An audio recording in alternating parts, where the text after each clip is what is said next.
This is going to be a slightly different little video because last week I was at work and this idea for a TV show came to me. And I don't normally come up with TV show ideas. That's not how I spend my time, but this one just sort of dacht i hug, as they say in Icelandic. It fell into my mind, and so I thought it would be interesting to develop into a bit of a pitch.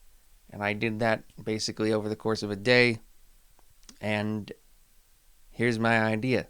I'm imagining a sitcom in that classic kind of Seinfeld, Third Rock from the Sun style, the two cameras and the laugh track, which is funny because I don't usually really think that the laugh track should be relied on in TV.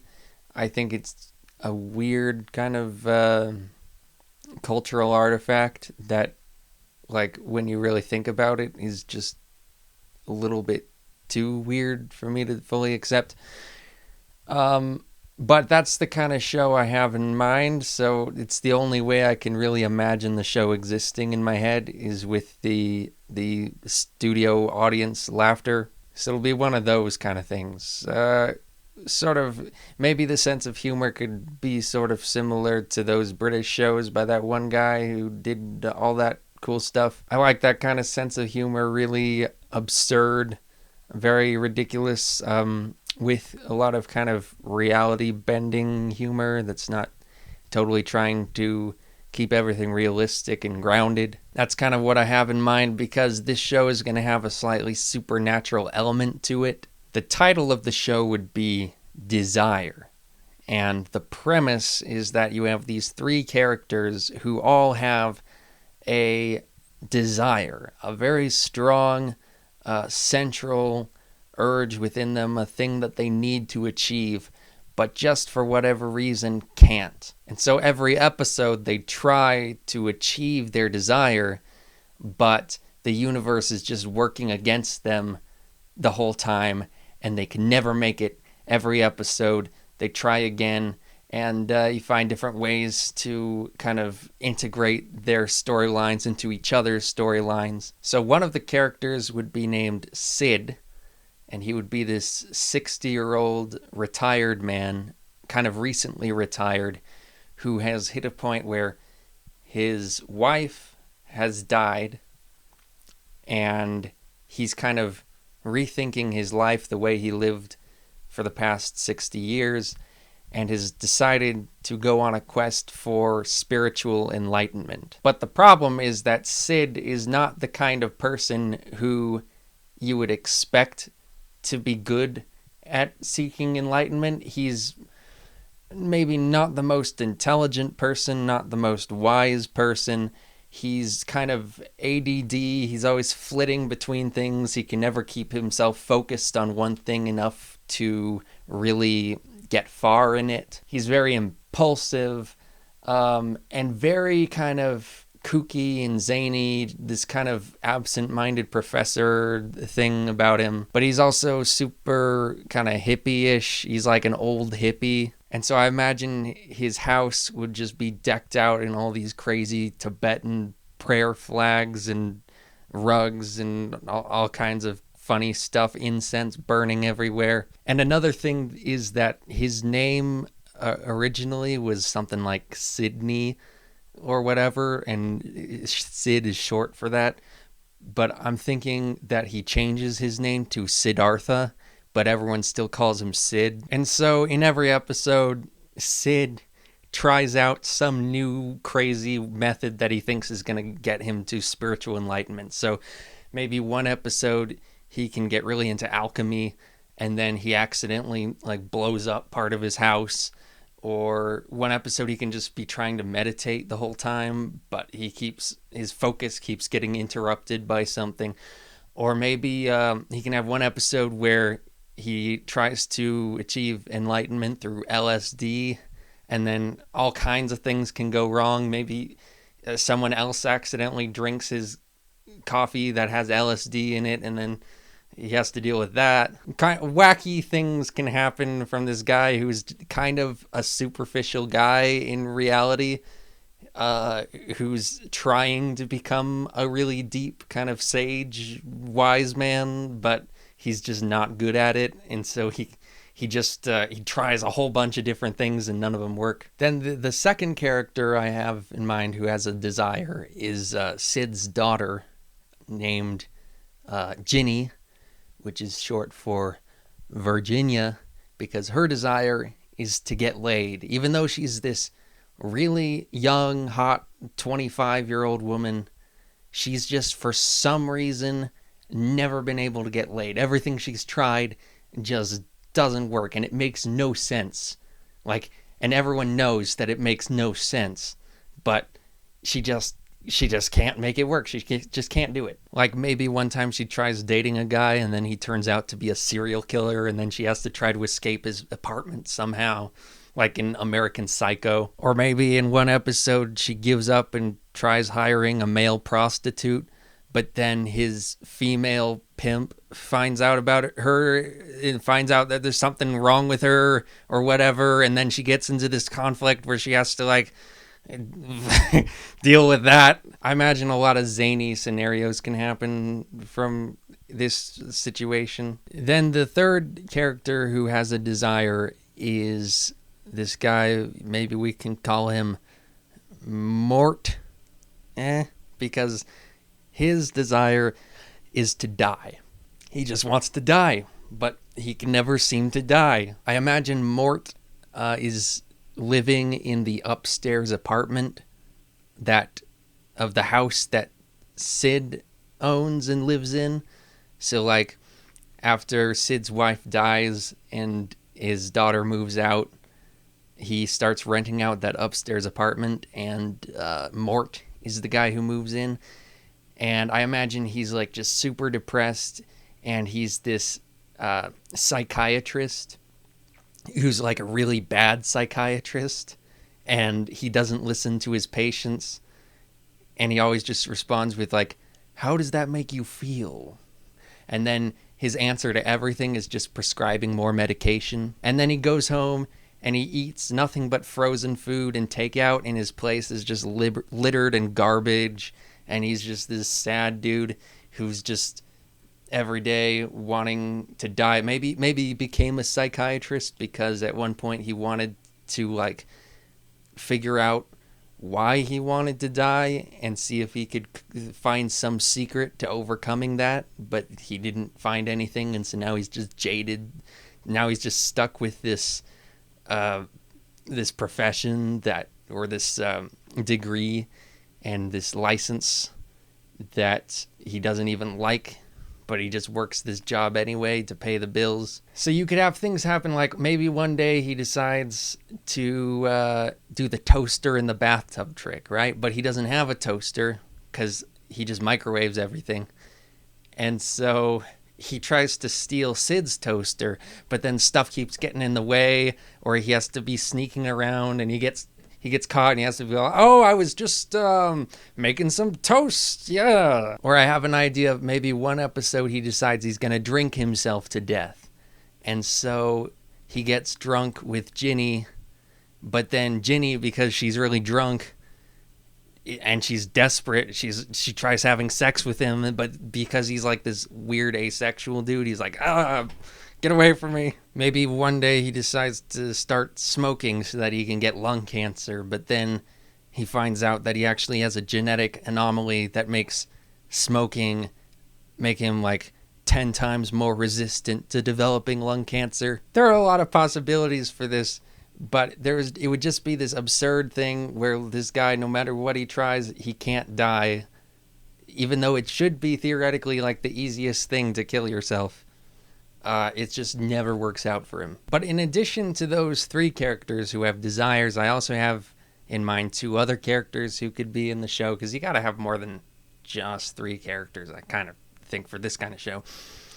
So I imagine Ginny is living in an apartment with a friend of hers from high school or college. They're both college graduates, And her friend would be named, like, I don't know. Let's just call her Demi. And I imagine that she's this PhD student who's a prodigy and a polymath, and she knows like everything about a bunch of different kinds of subjects, and she knows a bunch of languages and stuff, and she teaches community college classes while working on her PhD. And so the apartment is just covered in books and papers all the time, and you gotta like move stacks of books aside in order to get to the bathroom. And she's just super career focused, and she just spends all her time at this one desk, like writing stuff, reading stuff, filling things out, and like you hardly ever see her do anything else. But then she has this really dumb boyfriend named Keegan, who's like a total himbo. He's super hot. He goes around with his shirt off all the time, and he's a total idiot. But it's like the joke would be that she's this super driven, career focused, scholarship focused woman, but she has extremely simple needs when it comes to her love life. Like all you have to do is have a good body, basically, and then that's all it takes. She's really a simple woman when you get down to it. She just has, a lot of complex interests. But then I imagine Keegan, because he doesn't have a job. That's the other thing. Like, she's super career focused. Dude has no job, does not care about anything. And so he just like spends most of his time just like hanging out with Sid and helping Sid with whatever crazy harebrained scheme he's come up with that day. So like, I'm thinking Sid and Keegan can kind of be like a comic duo. But the purpose of Keegan and Demi would be that like these are people who don't have serious desires. They are pretty fulfilled in life. Demi handles it by being really focused. So she doesn't have time to have these longing desires, and her love life needs are very simple. Like all of her needs are very simple. All she needs to do is focus on her work, and that makes her feel content with life. She doesn't expect very much of other people, including her own boyfriend. But then Keegan, his way of being desireless is just that he just doesn't care. He has the attitude of like, if life gives you lemons, eat them. They're delicious. He's just floating through life, a freeloader, doesn't have a job, doesn't need a job, he just makes it work. He's just a dumb himbo, and that's what he likes. While everyone else around him is busy like trying to do something, he's just like, yeah, I'm Keegan. Ugh. And I'm thinking maybe like Ginny is the only person in the apartment actually trying to keep it clean, because Keegan just doesn't care, and Demi is just focused on work all the time, so she just lets the garbage pile up, kind of like, what's his name, Mort. And so meanwhile, Ginny's just like trying to keep things clean and like she's trying so hard. But the other ones are just like, yeah, whatever. So that would be the basic premise of the show. Sid, his daughter Ginny, and the renter Mort trying to accomplish their desires, while Keegan and Demi are just there, just chilling, doing their thing. And I'm thinking that Demi would like have she would have all those books, right? And so Sid would every now and then come into their apartment and be looking for some book about some obscure thing like tantric sex. That could be one of the things that he gets into in one episode. And then she just always has a book about whatever he's looking for, and she's read it too. Like she has read every book, has every book, and that could be like a running joke with her character, that like Sid always comes in looking for something obscure and she just has it. But then Sid reads it, and because he's like really ADD and not super intelligent, he just kind of like flits through things and tries things out and doesn't totally understand the theory, and so he's always making a mess of things. And I know how the show would end. This is another thing I thought of, the ending of the show, because you do kind of want to see them get their desires eventually, but you also don't want it to be a super happy ending where everything works out the way you expected. So there would be a few curveballs in there. So for Sid, I have this idea that he does achieve enlightenment in the end, but it's only after he's finally given up on his search for enlightenment. He's finally reached the point where he's decided, I'm just never going to get there. And I'm okay with that. And so he starts living his life normally as a man with no aspirations of being anything other than just a normal man. And then, like, maybe he gets hit by a bus or something, like some stupid accident happens to him, and then he wakes up and he's literally glowing. It would be like some real cartoony stuff. He'd be like Moses coming off of Mount Sinai.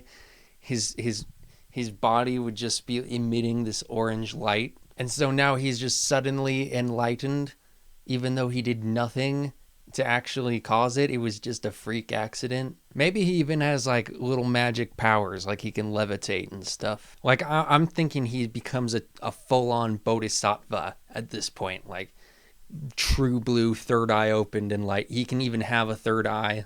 And everyone else, because like I'm thinking like Keegan is the only guy who actually kind of, I mean, he didn't take Sid's quest for enlightenment seriously, but he kind of was dumb enough to believe that it was possible. But everyone else was just like, this is stupid.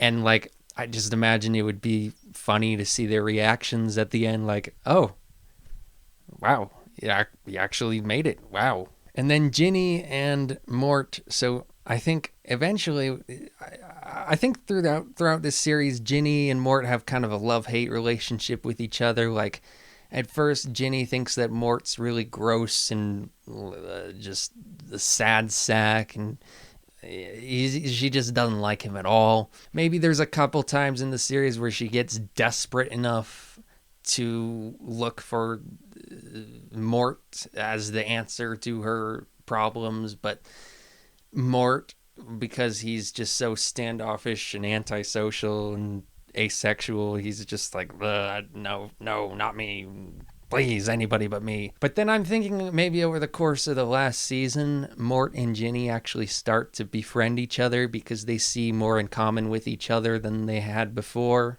And eventually this friendship blossoms into an actual love between them. And it's a mutual one, and it's something that Mort has never experienced before in his life. Ever since he was a kid, he always just wanted to die. He never saw any room for love in his life. But then Ginny comes in, and she makes him feel differently. And then this gives him the feeling of, I don't actually want to die anymore because I have something finally that's worth living for. And then maybe at this point, Ginny has given up on this search for sex in her life, and she's just like, I'm gonna try to strengthen the relationships I already have and build up my life in productive ways instead of just desperately seeking something I can't have. And so that's kind of how she becomes friends with Mort. And through becoming friends with Mort, she actually does get what she wants in the end. It was only by giving up her desire, kind of like with Sid, it was only by giving up her desire that she finally gets what she wanted in the end with Mort. But then Mort, he gave up his desire to die. I'm thinking when they finally have sex with each other, Mort has a heart attack at the end because it's just, the orgasm is so extreme. I think he never had an orgasm in his life. It's so extreme, it gives him a heart attack, and then he dies. And then Ginny would be like, no, Mort! It would be a really kind of weird, sad ending, kind of like tragic, comic, ironic ending for those characters. But I'm thinking then maybe because her dad, Sid, has now become enlightened, and he's, by the way, stopped calling himself Siddhartha. Now he's back to Sid. So it's like becoming enlightened made him realize how stupid that was. But I'm thinking because Sid is now actually enlightened, he can then comfort Ginny after the death of Mort. And then the characters can move on. Oh, and the other two characters, Keegan and Demi, I'm thinking like their resolution at the end is they're finally moving out of their apartment into a condo because what's her name, Demi, like actually got her PhD and she's making more money now. So there can be kind of a goodbye between them and Ginny, even though they're still going to be friends. They're going to be moving out, and then Ginny has to find a place to live. But I'm thinking, because now Ginny can't afford the rent on their apartment, so she has to find a cheaper place to live. But Sid is comforting Ginny after the death of Mort, makes her feel better. And then I'm thinking he decides to go out and roam the earth as an enlightened kind of mystic. And so he leaves Ginny with his old house, and that's how the show ends. I came up with all of this just in one day at work. I was just so bored that this whole idea for a TV show came into my mind. I think it would be a really cool one. If anyone wants to make it and has the resources to make it, I would watch that.